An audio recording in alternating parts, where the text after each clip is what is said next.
Good morning. Welcome to IG's early morning call. It is Friday, the 26th of May. Let's take a look at the headlines as we see tech stocks lead what gains there were on Wall Street yesterday with the Nasdaq set for a fifth week of gains. It's been led by artificial intelligence companies. That big rally yesterday in Nvidia leading the rally overall in tech stocks. That good old pantomime in Washington continues. The US debt ceiling deadline nears. We've got a deadline of the 31st, 1st of June, 31st of May, 1st June. The dollar index remaining at 2-month highs. And late last night, there was profitability at the Gap. The retailer posting a surprise earnings upside and inventory volume shrinks.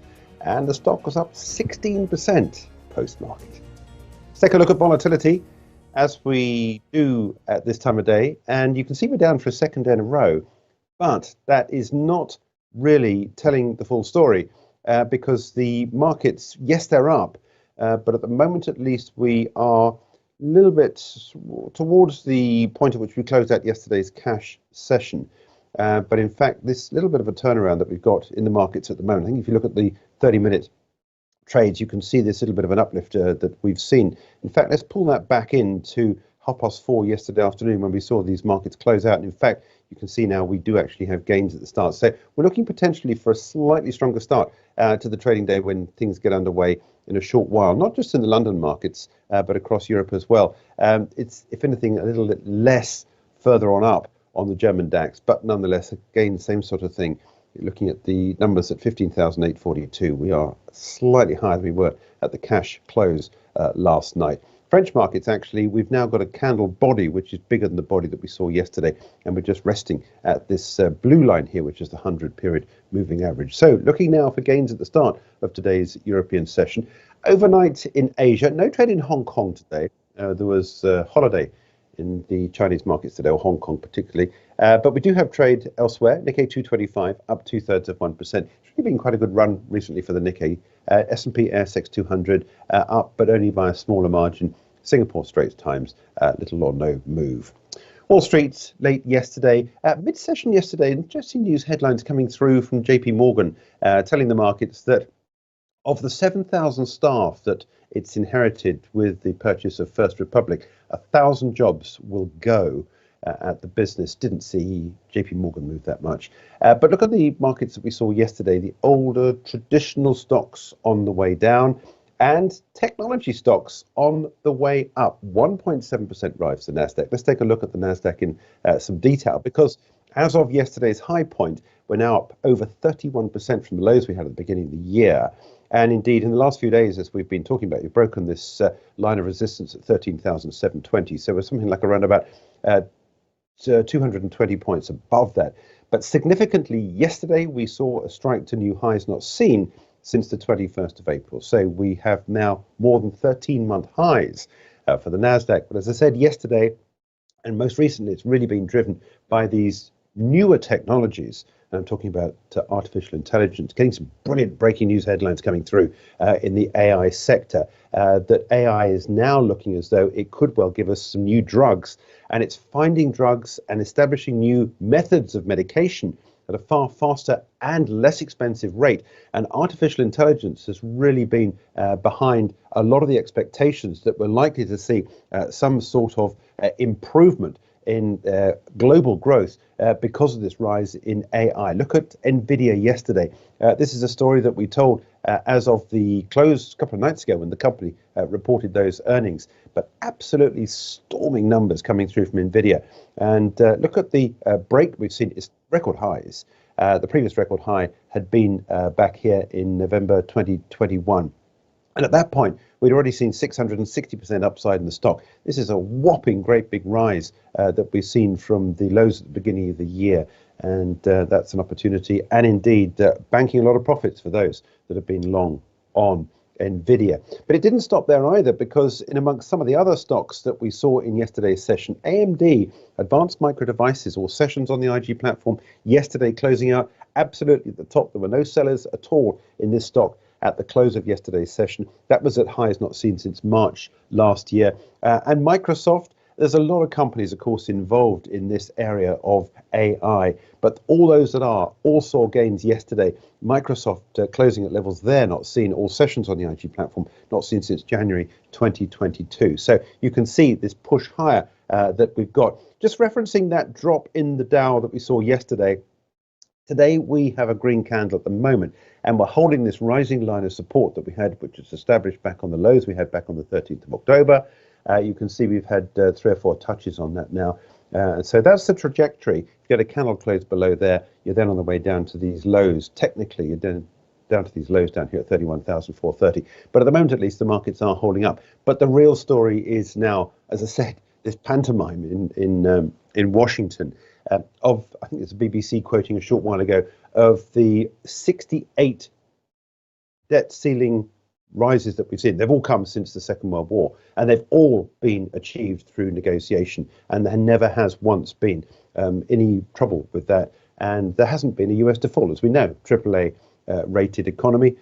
We've got some question marks being raised about that now by Fitch, but nonetheless, there will, I guess, be, and the hopes are that there will be some sort of deal, which I guess we'll see some sort of relief in this market when we get that news coming through, expected middle of next week.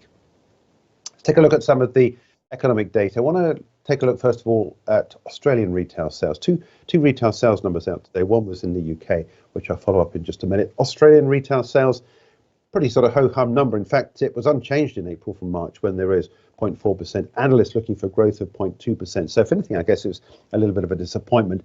Like the rest of the planet, Australian consumers facing high living costs and rising interest rates. Last month, they spent more on winter clothes and in department stores, but curbed spending on food and dining out, which registered declines of 0.1% and 0.2% respectively. Household goods fell 1%.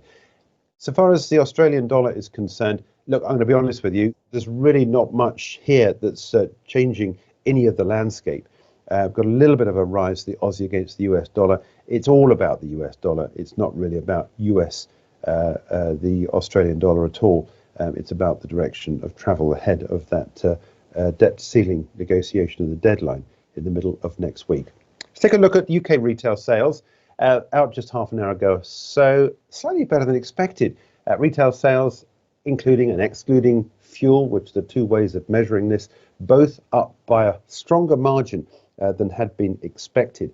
And we've been looking there for a 0.3% rise. We got to 0.5% rise. Of course, remember, we saw that swing negative last month. Look at sterling, very similar, as I said, about what's happening with this dollar. Dollar weakening slightly in today's trade, but broadly speaking, this is the direction of travel, I think, that continues for sterling. Currently trading 123.51. This is the line of support down here at 121.38 if the direction of travel continues that we've seen in the last couple of weeks or so.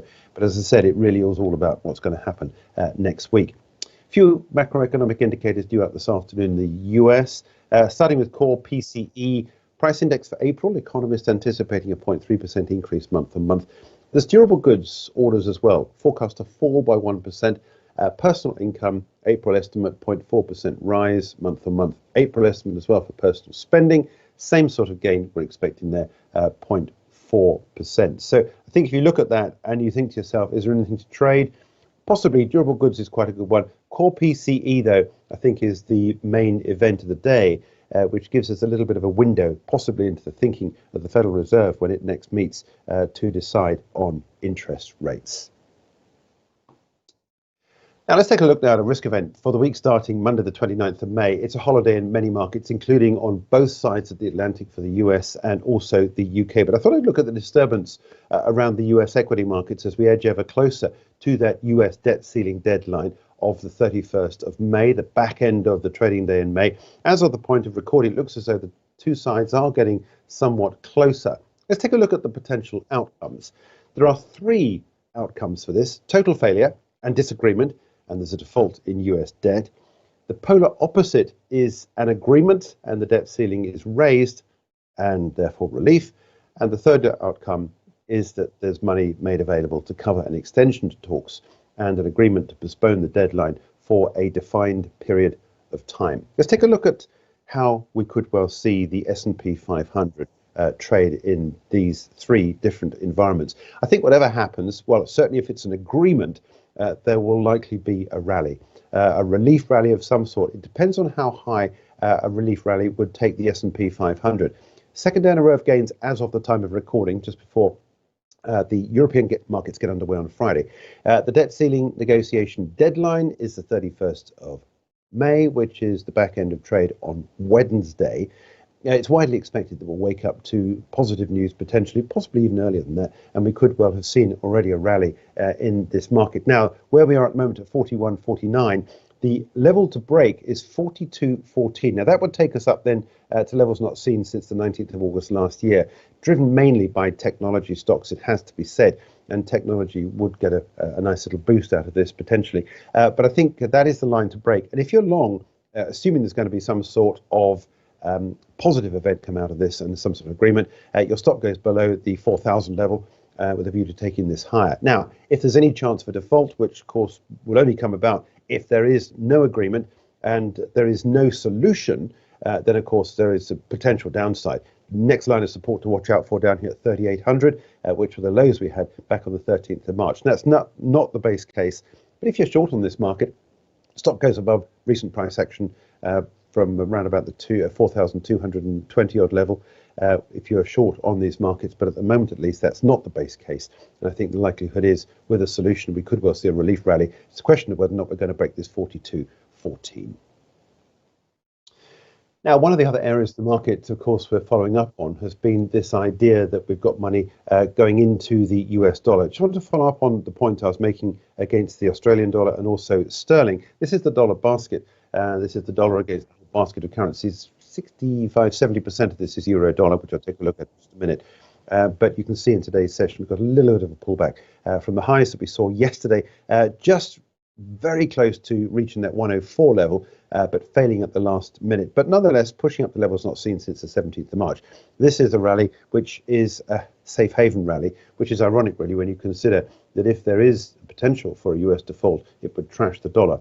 But at the moment, at least, we are down a little bit away from yesterday's highs, but nonetheless up for a third week in a row. So we're set on for a third week of gains for the US dollar. How do you trade this? Really all goes back to what I was saying just now about that debt ceiling and whether or not there's an agreement. If there is an agreement, I suspect we could well end up seeing some money taken off the dollar, in which case you'd be short on this with a stop just above the 104 level if you're going short on dollar going into that final few days of decision making for the US debt ceiling due to be concluded by Wednesday.